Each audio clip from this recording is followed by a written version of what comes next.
శివకుమార్ గారు అంటేనే గో సంరక్షకులు. ఆయన మాట, ఆయన తీరు అంతా కూడా గో గురించి మాత్రమే ఉంటుంది.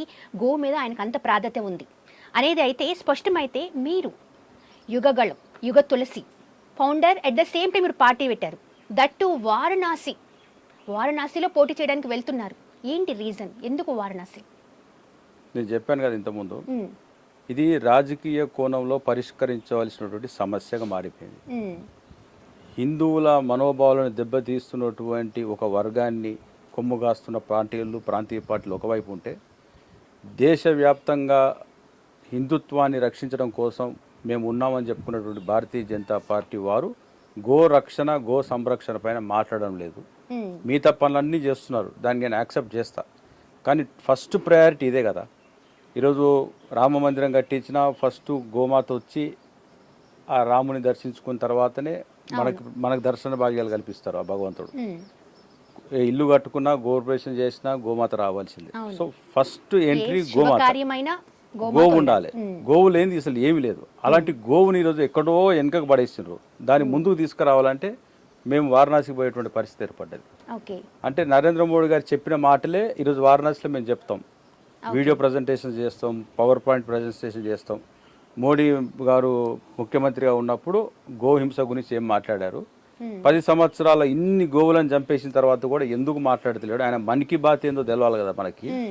అందుకోసమే వారణాసికి వెళ్ళి, వారణాసిలో ఆ సర్వేశ్వరుడు పరమశివుడు ఎదురుగున్నటువంటి నందీశ్వరిని నరుకుతున్నా నరేంద్ర మోడీ గారు మాట్లాడతలేరని ప్రశ్నించడం కోసమే వారణాసికి వెళ్తున్నా. ఓకే, కానీ దీని మీద భిన్నాభిప్రాయాలు వస్తున్నాయి. ఎలా అంటే వారణాసి వరకు వెళ్ళాలా, అండ్ ఇంకొకటి ఏ విధంగా తను ఇలా పోటీ చేయాలి అనుకుంటున్నారు, అంటే ఎంతమంది దీనికి సపోర్ట్ చేస్తారు అనే క్వశ్చన్ రేజ్ అవుతుంది. ఈరోజు దేశవ్యాప్తంగా ఉన్నటువంటి గోబంధువులు, గోశాల నిర్వాహకులు, మూగజీవి పట్ల ప్రేమగా చూసుకునేటువంటి వాళ్ళందరూ కూడా గోమాత కోసం యుగ తులసి పార్టీని సపోర్ట్ చేస్తారని మేము భావిస్తున్నాం.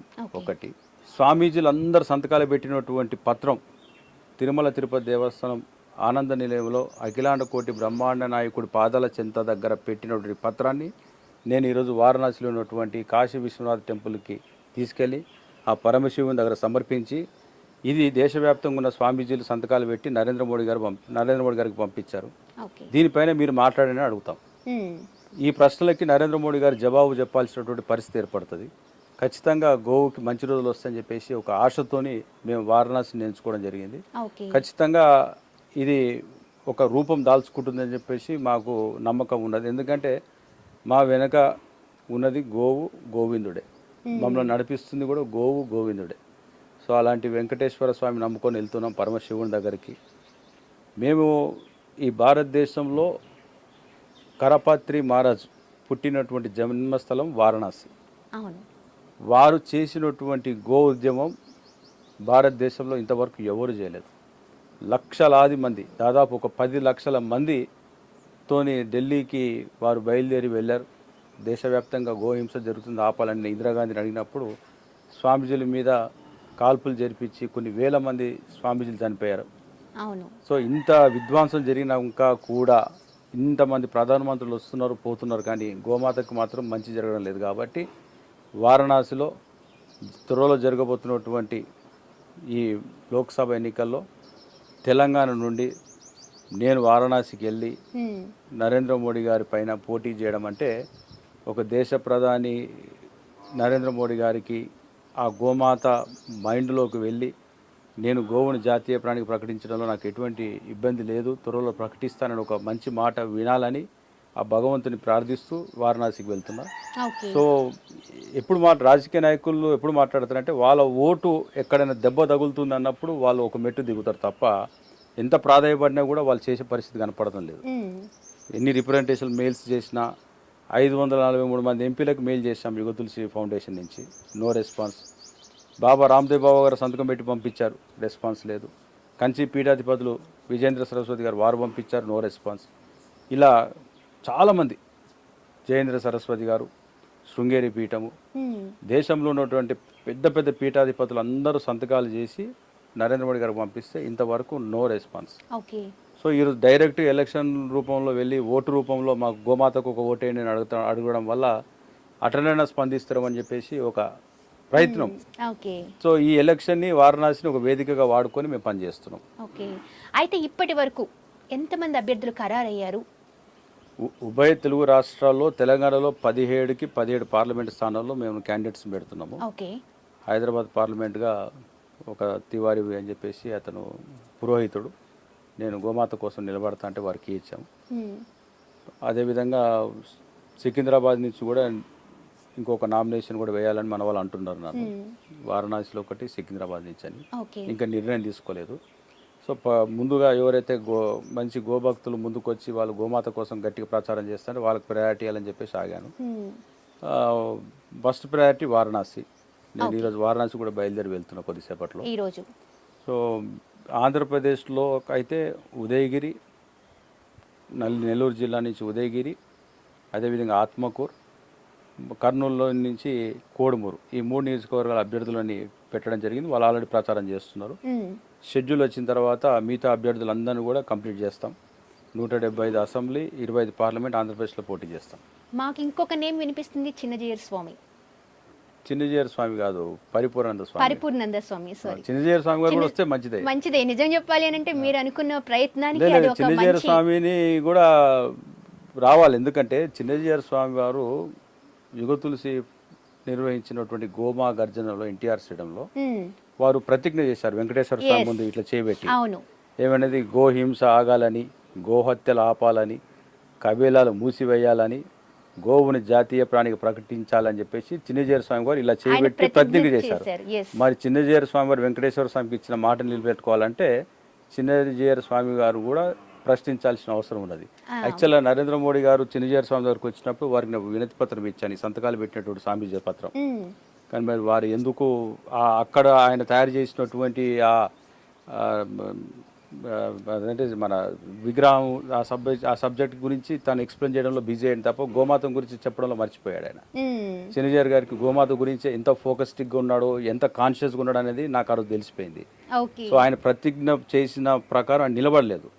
ఆయన మనస్సాక్షిగా ఆయన గుండె మీద చేసుకొని నేను చిన్నజీయర్ స్వామి గారికి గోదామహాతీర్థ్ పత్మెడ అని చెప్పేసి భారతదేశం అతిపెద్ద గోశాల ఉన్నది, శ్రీ శ్రీ దత్తు శరణానంద్. ఈ కుటీరం కూడా వారి గురించి కట్టించినటువంటి కుటీరం.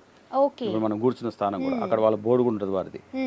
గౌరీశ్రీ పరం పూజ్య శ్రీ దత్తు శరణానంద్ మహారాజ్ గారు ప్రత్యేకంగా చిన్నజీయర్ స్వామి వారి దగ్గరకు వచ్చి ఇంకొక 2 రోజుల్లో దేశ ప్రధాని మీ దగ్గరకు వస్తున్నాడు, గోవుకు సంబంధించినటువంటి ఈ రిప్రజెంటేషన్ తిరుమలలో మేము అందరం కలిసి తయారు చేసాం, దేశవ్యాప్తంగా ఉన్నటువంటి జగద్గురుల స్వామీజీలు అందరూ సంతకాలు పెట్టారు, ఈ పేపర్ని మీరు కూడా సంతకం పెట్టి నరేంద్ర మోడీ గారికి ఇవ్వండి అని చెప్తే ఇమ్మీడియట్గా చిన్నజీయర్ స్వామి గారు పక్కకు నేను ఉన్నాను, గ్రీన్ పెన్ ఉన్నది అది కూడా చెప్తున్నా. ఆ రోజు అనుకోకుండా అక్కడ పక్కకు గ్రీన్ పెన్ దొరికితే గ్రీన్ పెన్తో నేను పెట్టచ్చు అంటే, పెట్టండి స్వామీజీ, మీరు గెస్టెడ్ ఆఫీసర్ కాదు, మీరు అందరికంటే ఉన్నతమైనటువంటి స్థానంలో మీరు ఉన్నారు కాబట్టి మీరు పెట్టండి అంటే చిన్నజీయర్ గారు స్వామివారు ఫస్ట్ పేజ్లో పెట్టారు తాను గ్రీన్ పెన్తోని.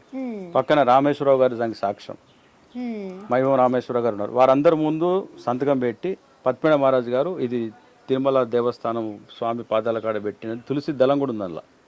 ఆ తులసి దళంతో సహా ఆ ఒరిజినల్ పేపర్స్ చిన్నజీయర్ స్వామి చేతికి ఇచ్చాం, ఇది మీరు నరేంద్ర మోడీ గారికి ఇవ్వమని చెప్పేసి. చిన్నజీయర్ స్వామి చాలా చిన్న చూపు చూసిన గోవు గురించి. నరేంద్ర మోడీ గారికి పత్రం ఇవ్వలేదు. నరేంద్ర మోడీ గారిది లైవ్ మొత్తం కన్ను రెప్ప కదలకుండా చూసాం మేము. ఇస్తారు ఆ లైవ్లో ఖచ్చితంగా ఆ పత్రం చిన్నజీయర్ స్వామి నరేంద్ర మోడీ గారికి ఇస్తారు. ఎన్టీఆర్ స్టేడియంలో చిన్నజీయర్ స్వామి గారు మాట ఇచ్చారు, ఆ మాట నిలబెట్టుకుంటారని చెప్పేసి అసలు పత్మేడ మహారాజు కూడా లైవ్లో చూశారు అక్కడ ఆ పత్రం ఇస్తారని చెప్పేసి. కానీ చిన్నజీయర్ స్వామికి ఆవు పట్ల చాలా చిన్న చూపు ఉన్నదట్టుంది, చూడలేదు, ఇవ్వలేదు నరేంద్ర మోడీ స్వామి గారు. పరిపూర్ణానంద స్వామి వారు కూడా మేము చేస్తున్న ప్రోగ్రామ్స్లో ప్రతి దాంట్లో వాళ్ళు పాల్గొంటారు. వారు మాకు పాత పరిచయము. సో పరిపూర్ణానంద స్వామి వారు ఇప్పుడు హిందూపురం నుంచి లోక్సభగా పోటీ చేయాలని చెప్పేసి ఆలోచిస్తున్నారు. దాదాపు 45 నుంచి వాళ్ళు అక్కడ ప్రచారం చేస్తున్నారు బీజేపీ నుంచి. సో 3 పార్టీలు ఇప్పుడు జత కట్టినాయి కదా, బీజేపీ, జనసేన, టీడీపీ. ఈ 3 పార్టీలు జత కట్టినప్పుడు ఒక 6 ఎంపీ స్థానాలు బీజేపీకి వచ్చాయి. సో హిందూపురం సెగ్మెంట్లో మైనారిటీలు ఎక్కువగా ఉన్నారని చెప్పేసి మైనారిటీస్ ఎక్కువ ఉన్నారని చెప్పేసి చంద్రబాబు నాయుడు మెలికి పెట్టాడట. అది నా దృష్టికి వచ్చింది. ఏమని స్వామీజీకి ఇస్తే మనం సీటు కోల్పోతామేమో అని చెప్పేసి ఒక చిన్న ఫిట్టింగ్ పెట్టిండు. అంటే స్వామీజీ ఒకవేళ గెలిస్తే మొత్తం అక్కడ మళ్ళీ బీజేపీ పాతరేస్తుంది, మళ్ళీ మనకి ఇబ్బంది అవుతుంది భవిష్యత్తులో అని చిరంజీవి మన చంద్రబాబు నాయుడు చాలా ఇంటలెక్చువల్ పాలిటిక్స్ చేస్తాడు ఆయన. సో కుట్రలు కూడా ఆ విధంగా ఉంటాయి ఆయన. సో ఏదో చిన్న మన పరిపూర్ణానంద స్వామి వారికి టికెట్ రాకుండా చేసేటువంటి పరిస్థితి కనపడుతున్నటువంటి విషయం మా దృష్టికి వచ్చింది. సో స్వామివారిని నేను సంప్రదించా.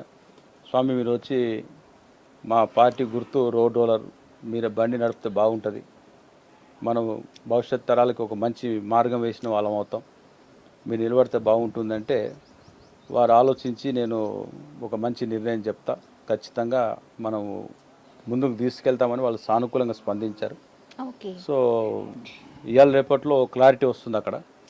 వారికి అక్కడ బీజేపీ నుంచి ఒకవేళ టికెట్ రాని ఎడల అంటే వారు ఒక్కరు కాదు, 175 స్థానాల్లో అసెంబ్లీ, 25 పార్లమెంట్లో పరిపూర్ణానంద స్వామి వారు నేను కలిసి కూర్చొని అభ్యర్థులు డిక్లేర్ చేస్తాం. ఎప్పటి వరకు మీరు మేబీ ఛాన్సెస్ ఉన్నాయంటారు డిక్లేర్ చేయడానికి? ఇంకా ఇప్పుడు హిందూపురంలో వారికి టికెట్ ఇవ్వకపోతే వారే టీవీలో ముందుకు వచ్చి వారు మాట్లాడతారు, వాళ్ళ భవిష్యత్ ప్రణాళిక వారే చెప్తారు. దాన్ని బట్టి మేము కూడా యుగ తులసిలో అందరం కలిసి స్వామీజీతో కూర్చొని దీన్ని ఎలా ముందుకు తీసుకెళ్ళాలనేటువంటిది చర్చించి నిర్ణయం తీసుకుంటాం. ఏది జరిగినా అల్టిమేట్గా మా లైన్ గోమాత. అసలు గోవుకి సంబంధించినటువంటి ప్రతి చట్టం, గోవుకు సంబంధించిన ప్రతి చట్టంలో అమలు పరిచినటువంటి గోవధ నిషేధ ఎట్లా అమలు చేయాలి, ఎంత కఠినంగా అమలు చేయాలనేటువంటి దాని మీద మా ఫోకస్ ఉన్నది. మేము యుగ తులసి పార్టీ ఆల్రెడీ 19 అంశాలతో మేనిఫెస్టో కూడా తయారు చేశాం. సో ఆ మేనిఫెస్టోలో భాగంగా ఫస్ట్ ప్రయారిటీ గోవును జాతీయ ప్రాణి ప్రకటించాలని, గోహత్యలు పాల్పడిన వాడిని ఉరిశిక్ష చేయాలని. సో చాలా కఠినంగా మేము కొన్ని మేనిఫెస్టో అంశాలు పొందుపరచడం జరిగింది. ఆ ప్రకారం మేము ముందుకెళ్తాం. స్వామీజీ కూడా కలిస్తే ఇంకా దానికి స్ట్రెంగ్తన్ అవుతుంది. ఉభయ తెలుగు రాష్ట్రాల్లో గోవుకు మంచి రోజులు వస్తాయని చెప్పేసి మేము భావిస్తున్నాం. సబ్స్క్రైబ్ చేయండి. Please do subscribe to Please like, share and subscribe to top Telugu TV. Top Telugu TV. Top Telugu TV.